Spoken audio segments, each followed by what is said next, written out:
It's officially week 1 in college football. And with the other 16 teams in the ACC in action, they'll try to do what Stanford couldn't. Win. Let's bring in the squad. You're talking ball with the ACC Squad, sponsored by Game Time. From Florida State to North Carolina, from Syracuse to Miami, and from NC State to California, it's the local experts of the Locked On Podcast Network, bringing you scoops, breakdowns, and the most comprehensive preview of the upcoming ACC weekend. Hang on, it could get loud, it could get heated, and it will definitely be fun. Squad up, you're part of the ACC Squad. 16 ACC teams in action in 16 separate games. Shout out to the everydayers and welcome into the squad. I am Alex Dono from Locked On Canes. We got Isaac Shade from Locked On Tar Heels, Kenton Gibbs and Grayson Boone from Locked On Wolfpack, AJ Black from Locked On Boston College, and JJ Jackson from Locked On Blue Devils. All right, so fellas, I'm gonna let Isaac Shade by the first round on this one. Now, there are bigger games happening this weekend involving ACC teams, but we got the Bill Belichick debut. Isaac, Bill Belichick is going to be on the sidelines in Carolina blue for the first time, hosting TCU. We know Belichick keeps things, since his NFL days, very close to the vest. How much do we actually know about the Tar Heels heading into this first game? No, you probably know as much as I do, if we're being honest. I mean, this is insanity. And you said it, right? While this game isn't the massive, this isn't LSU Clemson, which is the game I'm sure we'll talk about the most on this show. It's all about the Bill Belichick. And that's the funny thing is I think about the excitement and the anticipation around Chapel Hill. It's is the excitement because Bill Belichick is the head coach at North Carolina, or is the excitement because this team's actually going to be good? And Dono, as you alluded to, none of the 6 of us here on the show know the answer to that, including myself, who covers this team literally every day. They could win 4 games or 10 games, and none of it would shock me. Dono, part of that, let me just give you 3 quick reasons why they're like, I don't know. Number 1 is, as you said, Bill Belichick. As we record this, we don't yet know who will be QB1 for this team. I mean, we have anticipation. I think it's going to be Gio Lopez, but we don't know for certain because Bill Belichick, I just talked to a beat writer yesterday who told me he had been asked by the coaching staff to take down practice footage he had put up on YouTube, right? Just trying to do everything they can. Another reason is, 70 newcomers to this roster combined between freshmen and transfers. And we know that famously Bill Belichick teams thrive on details and discipline. Can that group of newcomers get to that level of intensity? I don't know. And then the third reason for the unknown is the schedule. Carolina plays 5 of the bottom 6 teams in the preseason ACC media poll while avoiding Miami, Florida State, SMU, Louisville, Georgia Tech, Notre Dame. The only tip-top team they play is Clemson. And so there's just a lot of uncertainty. But man, going to be a crazy scene on Monday night. We do know that for sure. Sometimes I look at that FanDuel over-under of 7.5 for North Carolina, and I stare at that and I think the under seems like one of the smartest preseason bets you can make. But guys, I mean, Isaac made a great point. The schedule lines up favorably for Carolina. So if you're wondering why the powers that be, the odds makers, are making the number that high at 7.5, I think the schedule has a lot to do with that. Anyone but Kenton is free to jump in on this one because I feel like you're going to be smashing that under all day long. But does anyone think Carolina's going to be going over 7.5 this year? No, I do not. I as a person who's grown up in New England, what are we laughing at? Me? No, I'm laughing at Grayson, who is zipping his lips so he doesn't say it. Okay, gotcha. Well, anyways, I think, just my personal opinion, Bill Belichick, who is one of the greatest coaches of all times, lived in New England, watched him play. I think the game has passed him, and I don't expect him to be this legendary new head coach in the ACC that's going to change everything, because I don't think that's going to happen. I think it's going to be, he's going to, hit that medium mark that what you expect at UNC, 7 wins, maybe 6 wins. And that's going to be it. I don't think that he's going to magically change the Tar Heels. Yeah, I will allow Grayson or Kenton, if you want to jump in. But JJ, you go first. I'm in the same page as everybody else. I just don't know what to expect necessarily. I do think when you look at this weekend, it's just I know I'm the Duke guy here, but as a college football fan, I'm excited just to see what this looks like. Like Bill Belichick, the greatest NFL, 6 Super Bowls, is going to walk into a college football stadium and be a head coach. Like, this is wild to sit here and think about. I mean, look, his resume is purely get on here and say he's not one of the greatest of all time. However, shout out to Brian Smith, who was actually just talking about this the other day. Be wary of the teams that have added like 50 plus players over the course of an offseason. 70 players, Isaac, is insanity. And you can have the best system and the most regimented team ready to go. You have an objective of what you want to do for the team. You've never done this at the college level. In fact, you would never have to do it at the pro level either. This is a brand new scene for him. At some point, football becomes football, but I have a hard time believing maybe their schedule does help them out because it is pretty soft, but for Carolina to have like an exceptionally well done year this year, I don't think I see it. You know, I'm so confused. Jarvis, I know you in the background. David Locke, I know you're not here, but we need to start drug testing these hosts. Isaac, you wouldn't be shocked by 10 wins?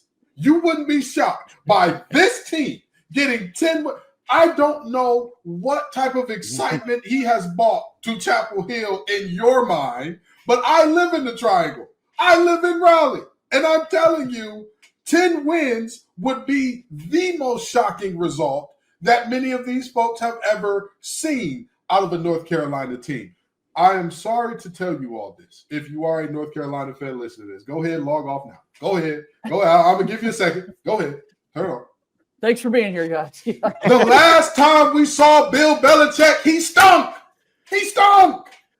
And that was a situation where he stunk, where in the pros, we all know that you could have a situation where a third string guy could just get hot and whoop the wheels off a Pro Bowler on any given day.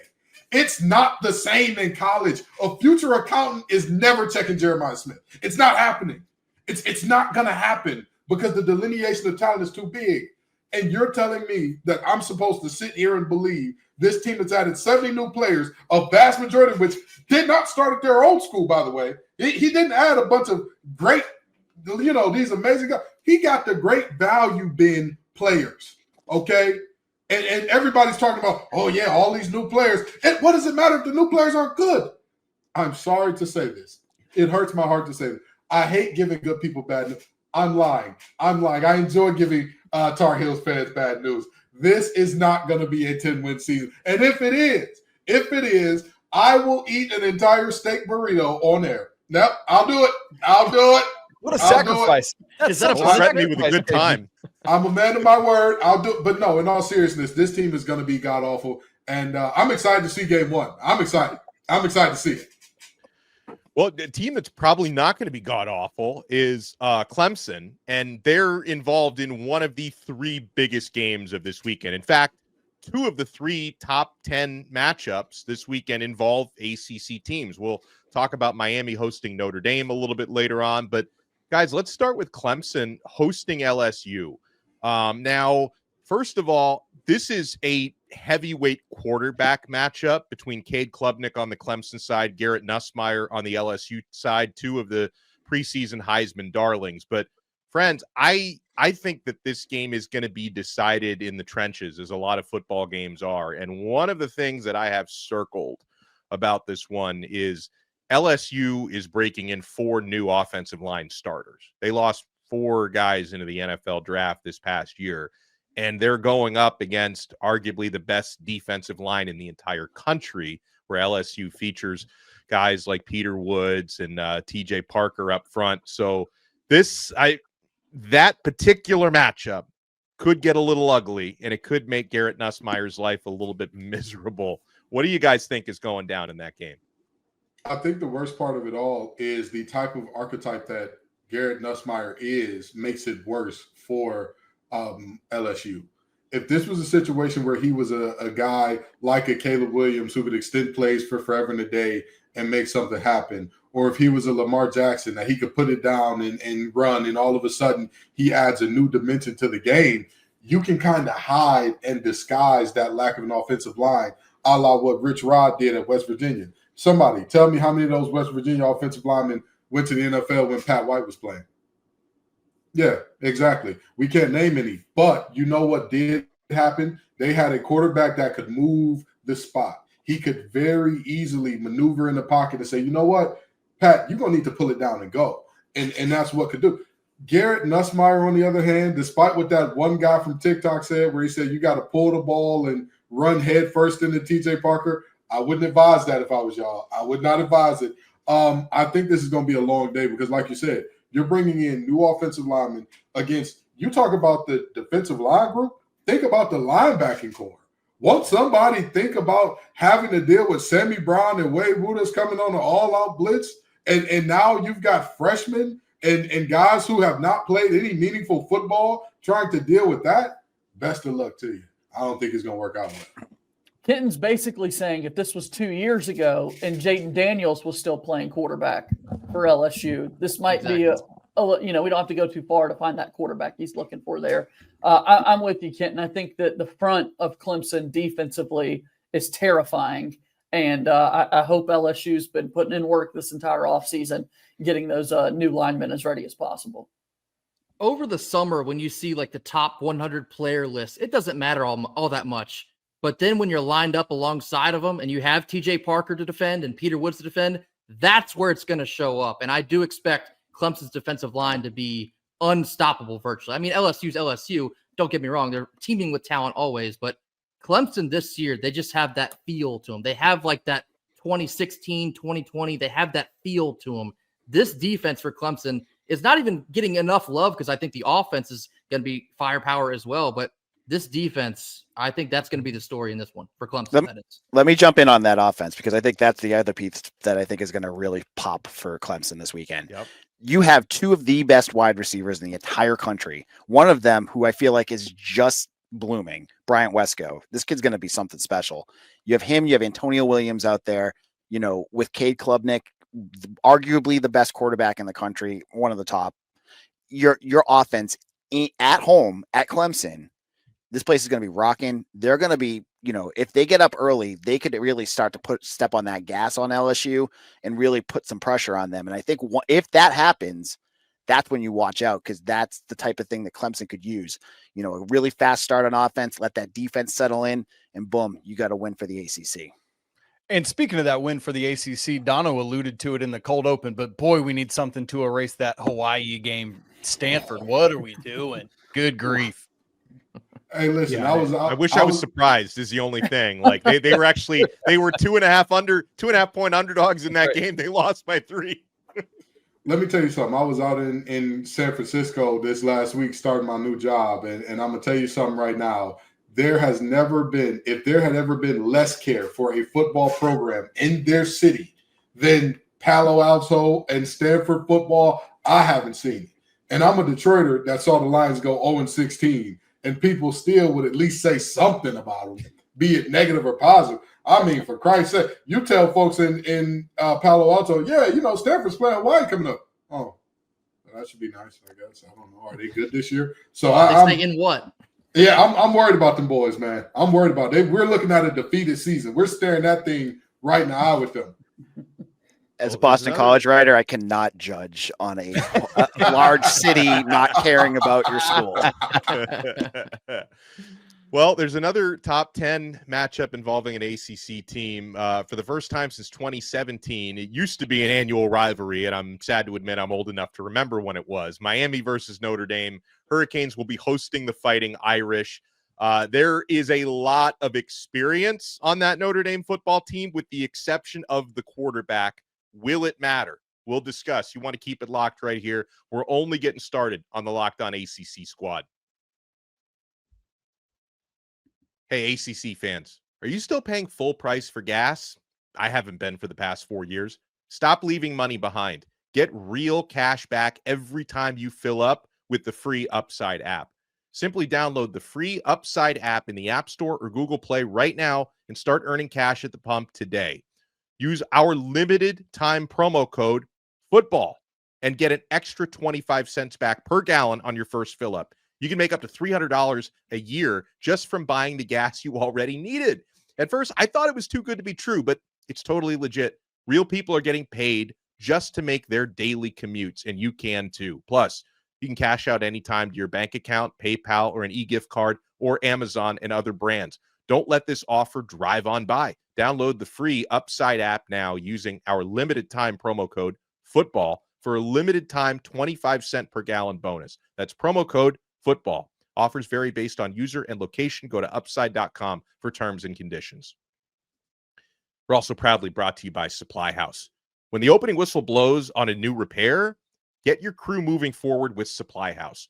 Order today and see parts on your doorstep tomorrow. Over 280,000 plumbing, HVAC, and electrical items from the most trusted brands in the business. Their real-time inventory and honest lead times keep you from punting projects, while their industry-leading customer service always has your blind side covered. Need fast parts for a project? Supply House has next-day delivery. Talk about a game changer. The Part Finder tools and 3D schematics can save you hours on jobs where every detail matters. Join the free Trade Master program today and score serious perks like priority shipping, lower prices, and a dedicated support line. Visit supplyhouse.com to sign up for free and use promo code SHCollege5 for 5% off your order. That's supplyhouse.com. Real people, real service. Thank you for making the ACC Squad your first listen. I will be at Hard Rock Stadium this Sunday night, fellas, covering Miami hosting Notre Dame. And, for me, I think the key for Miami pulling off what would I describe as a mild upset, Miami 2.5-point underdogs against a really good Notre Dame team. You have to give yourself the ability to rattle CJ Carr, who's Notre Dame's redshirt freshman, first-time starting quarterback, zero collegiate experience, all the talent in the world. Now, in order to rattle CJ Carr, I don't think there's any way to shut down Notre Dame's running game with Love and Price, but you've got to limit them, and you have to force CJ Carr to make big throws in big spots. I think that's Miami needs to make his life difficult. For Miami offensively, I think the Hurricanes now, Notre Dame's got a very good defensive line. It's a very good football team. But Miami's got one of the best offensive lines in the country. They have to establish a running game of their own. Carson Beck needs to keep the mistakes low to zero if possible, because ND's secondary, as we saw in that Penn State semifinal game where they allowed 0 receptions from a wide receiver in that game, they can make it very difficult to complete passes downfield. So, I'm going to sound like a broken record, guys, when I talk about line of scrimmage, because I mentioned that for the Clemson LSU game, but I think that's going to come very much into play for this Miami Notre Dame battle as well. Yeah, what a shock. I'm sorry. Go ahead, JJ. I was just going to say, last week on our preseason preview, I had the Clemson and Miami matchup in the ACC title game, and I'd like to think for Miami, it starts off the year with a big win like this and taking advantage of the inexperience that Notre Dame has at that quarterback spot. I mean, it's a Notre Dame squad that was playing for a national championship last year with a former Duke guy at quarterback, shout out. And now you've got this redshirt freshman coming in against a Miami group that has just a little bit more experience. I think about Carson Beck and what he was able to do in his time at Georgia, playing in those big-time, meaningful football games. I like to think that matters. I like to think Miami is motivated in a game like this. And, Dono, you're going to be there at Hard Rock. I'd also like to think that environment will lend itself to be favorable for the Hurricanes as well. Dono, I cannot believe that a sport played by big, angry, violent men is going to be determined by whose big, angry men are more violent and better. But in all seriousness, this is a situation where the big men are going to lead. You will look back at this game and you will say, wow, these offenses were able to put up a lot of points because they could run the ball well. Or, points were real scarce in this thing because both offenses they're breaking in new quarterbacks. They're breaking in new wide receiver ones. They're breaking in all of these new pieces everywhere in terms of their passing game. But you know what remains? Big old CC Malinoa. You know what remains? Jeremiah Love and Price. You know what remains? the mystique of the Notre Dame offensive line that has been what they have been for years now. I mean, they've basically taken over and become what Wisconsin used to be in terms of a offensive line factory. So I look at what we see in this game, and I don't think you're wrong at all to be repetitive in saying, hey, it's going to be one in the trenches, because this game, more than any other, I think the skill position guys will have less of an impact than we're particularly looking at for an LSU and Clemson per se. I think this game right here, you're going to look at this and the bigs are going to be your weapons or lack thereof. Yeah, I would have jumped to the trenches. Go ahead, Sorry, Grayson. connecting No, go to the trenches. If I'm Miami, sell out to stop the run, because CJ Carr is a true freshman. He's extremely talented. So if I'm Miami, I have to make that kid beat me. If I lose to that, then I tip my hat and move forward. But you cannot let Jeremiah Love run all over you. That will be the story of the game. Of course, yes, connecting to the trenches. Yeah, and I look at what Carson Beck has to do in this game. You know, as you mentioned, Dono, like, this is a guy that has tons of experience. Whether you think he's going to be an NFL level quarterback or not, he's done it. He's been through these types of games before. And the big difference between him and Carr is Carr hasn't done that. And so I think that is like a real edge. Like, you have the big guys, you have, you know, the battle in the trenches, but when it comes to those big moments, who is going to make the bigger plays? And I think it's going to be Carson Beck in this game. I think at home, he's going to be able to make those few plays. I expect this to be a really low scoring game. I feel like it's just going to be a slog, but I do think Miami will have just a few more bullets in that chamber to win that one. And Dono, you've told us, if I remember correctly from your conversations with Coach Cristobal, Beck's ready to go, right? 100%. He's full go. 100%.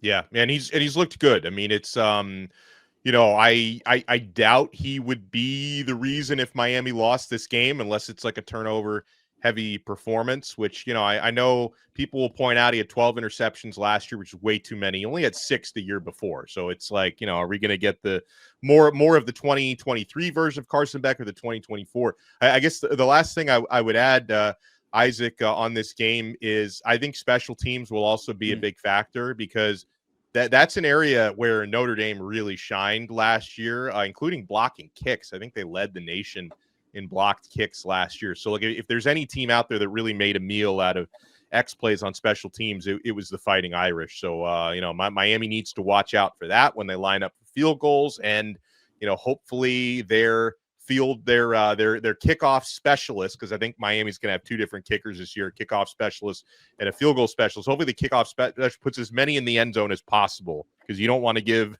Jeremiah Love an opportunity to return something. I'll tell you, as somebody who's been a part of my own personal version of Catholics versus convicts, I'll always root for the convicts. I'll always root for Miami, because they were wrongly labeled that, as if those boys in South Bend weren't up to bad things too. So I'll always root for Miami, and I'm hoping they pull off the soft upset here, because we're going to need something to offset a team potentially going defeated this season. And Clemson and Notre Dame Clemson and Miami could definitely be that foil.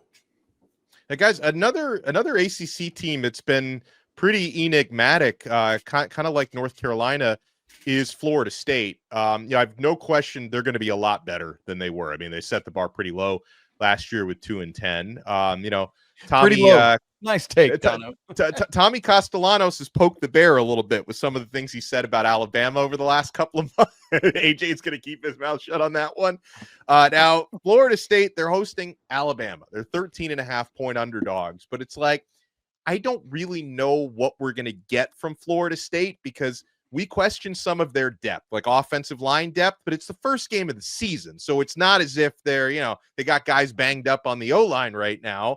And Florida State, I think, have had their training camp practices closed off to the media and to the public for the entirety of their fall camp. So there's a big sense of mystery there. But what are you guys feeling like? And whoever wants to jump in first, go ahead. Is Florida State going to keep this one close and possibly even pull off the upset? I'll jump in first. I'll take this one, because any chance I can talk about Tommy Castellano against Alabama, I'm going to take it. Now, I appreciate what he did for BC. Didn't appreciate how it ended. Yeah. I don't think poking the bear against Alabama is a wise move for a guy that's probably 5'7", and has a history of getting hurt. Like, he can't see over his offensive line. He struggles to throw the ball downfield. he's playing against the best defense in the country, and he is going to struggle. Last year, I know it was all because of he just was not a good fit for Bill O'Brien. That is absolutely clear. But that's not to say the year before he was like an effective dual threat quarterback. He could run the ball, but he struggles with reads and making, good passes. And I think a team like Alabama, this is the worst. I would think if they played them later in the season, maybe Tommy would get his feet under him and have a better game. I just don't think there's enough there to beat a team like Bama, and we'll have to wait to see what happens there. Tell us how you really feel, AJ. Tell us how you really feel.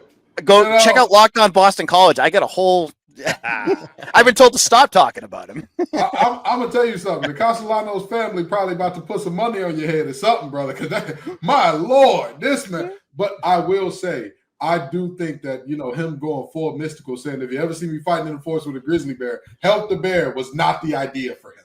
That was not the moment. At the core of what made Florida State so bad last year was chemistry problems more than anything else. It was not that Florida State didn't have talent. The guys that left Florida State last year that everybody said were malcontents and they were no good and all this and all that, look at where they went. Those guys are transferring into big-time programs as starters or projected starters. There was talent there. The culture was the problem. And I walked away from ACC Media Day significantly more concerned about Florida State than I came into it, quite honestly. And how you lose Media Day, I don't know. But Florida State somehow is starting off 0-1 because Mike Norvell was telling everybody who would listen, we're desperate. We're desperate, man. He was yelling the entire time. Really, it was very weird. Exactly. Yelling desperation will never work. It was the first thing in Bill Bellamy's How to Be a Player. You can't be desperate. What are we doing here? Okay, so I'm deeply worried about that team. I'm deeply worried about Thomas Castellanos.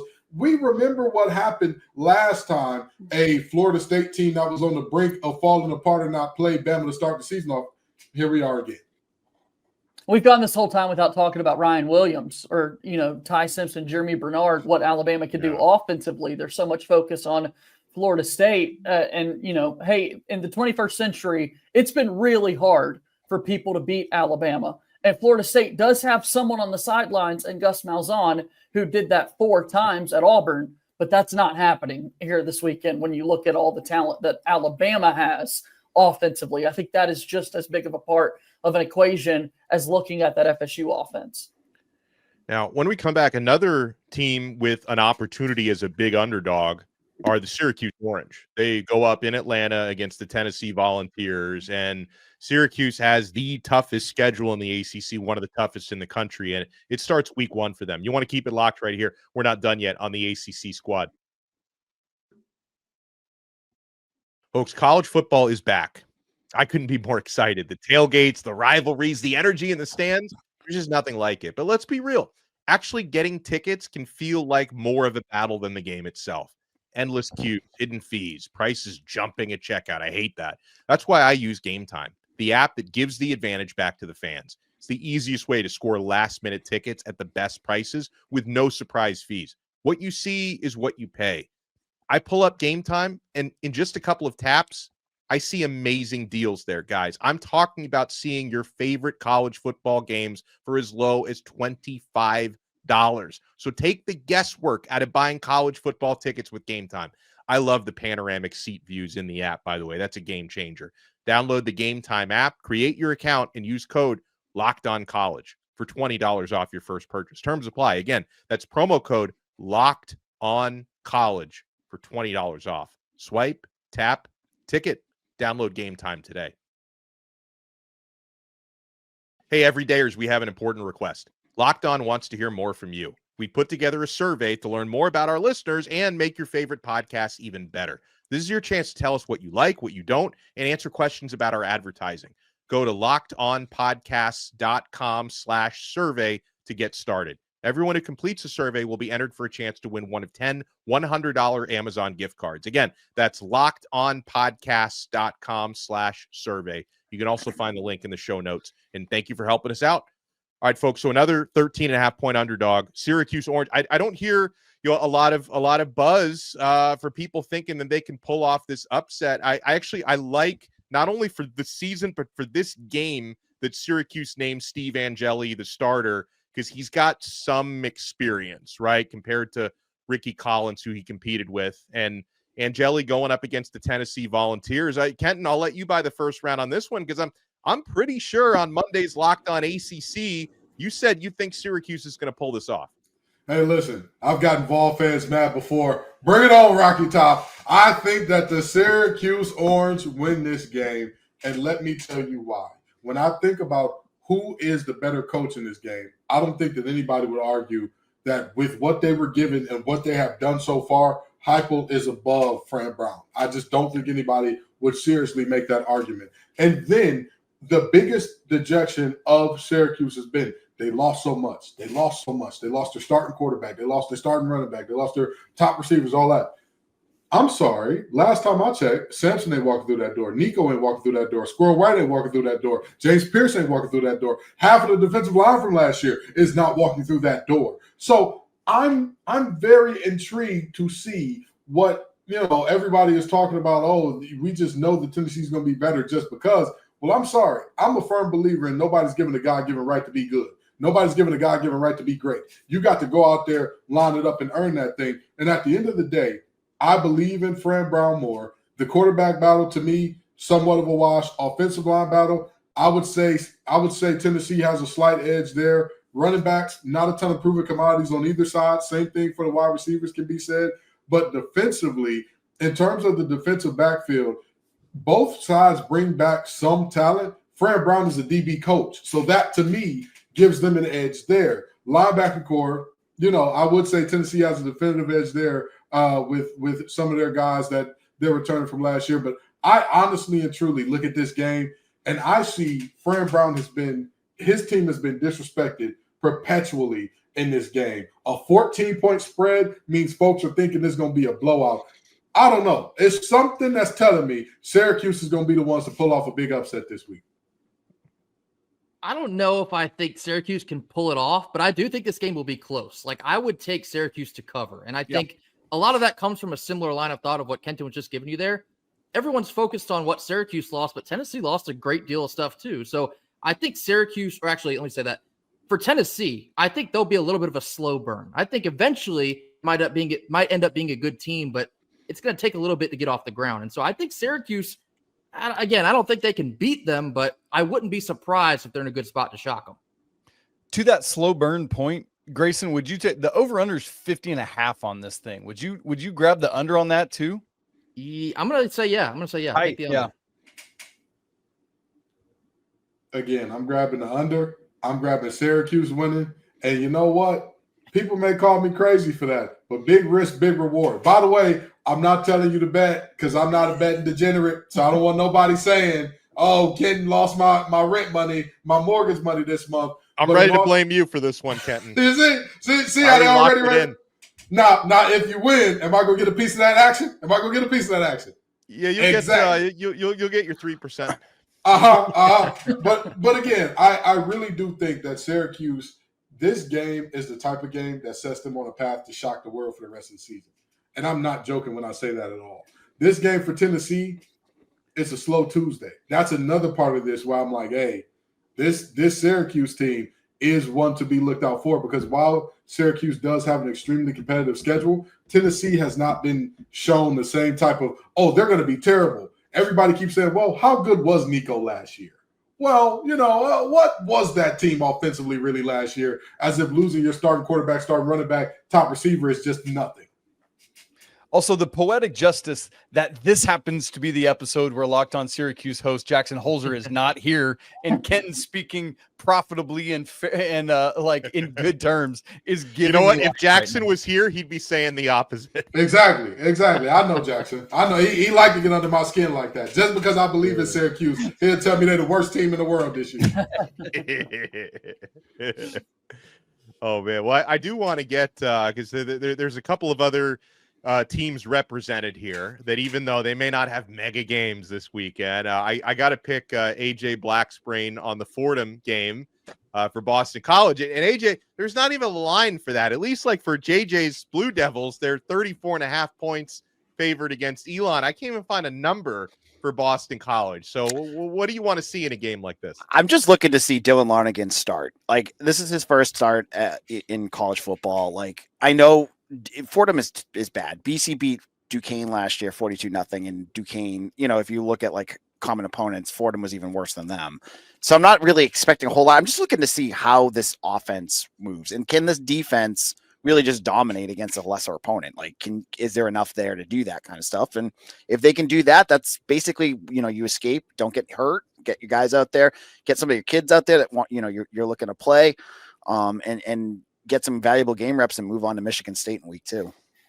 All right, now JJ, Duke going up against Elon, and the Blue Devils are favored by 34.5. And I said this to Ken earlier this week. Nothing against Duke, who I think is going to be a pretty good team this year, but I will be locking in Elon plus 34.5, because my rule tends to be when I see an underdog of more than 30 points, I lock them in. What are you expecting on Saturday? We're right at 5 touchdowns with where this line is at for Duke and Elon.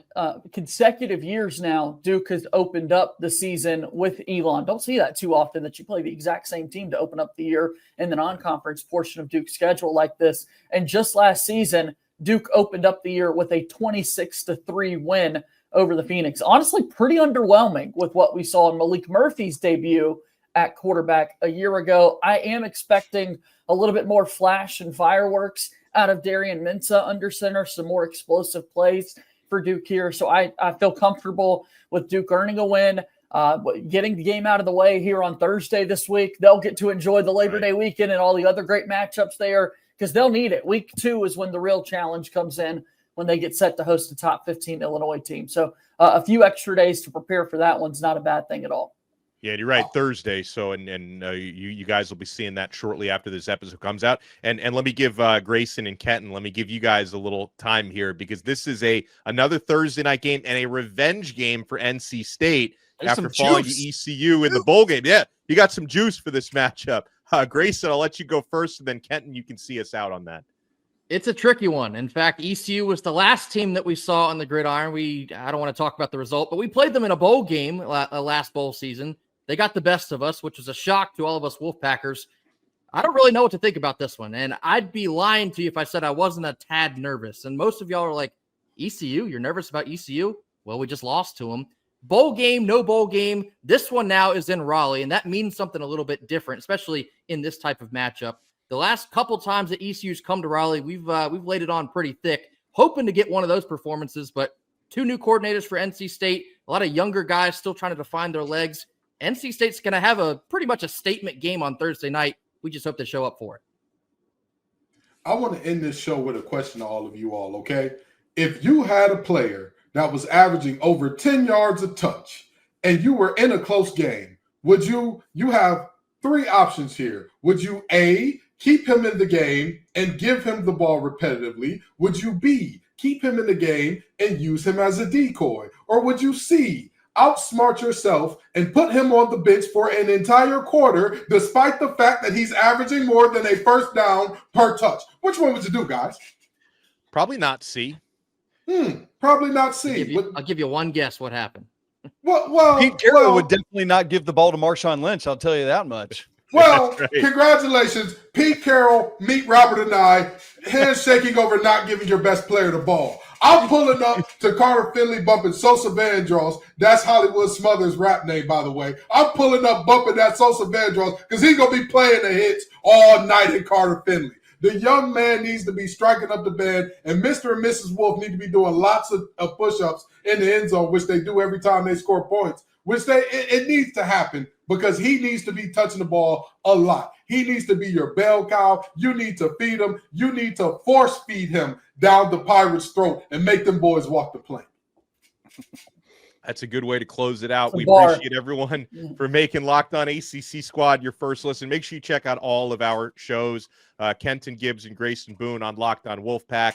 Isaac Shade covering Bill Belichick at Locked On Tar Heels, JJ Jackson, Locked On Blue Devils, AJ Black, Locked On Boston College. I am Alex Dono from Locked On Canes, and we'll talk to everyone next time on another episode of the ACC Squad right here on the Locked On Podcast Network. Your team every day.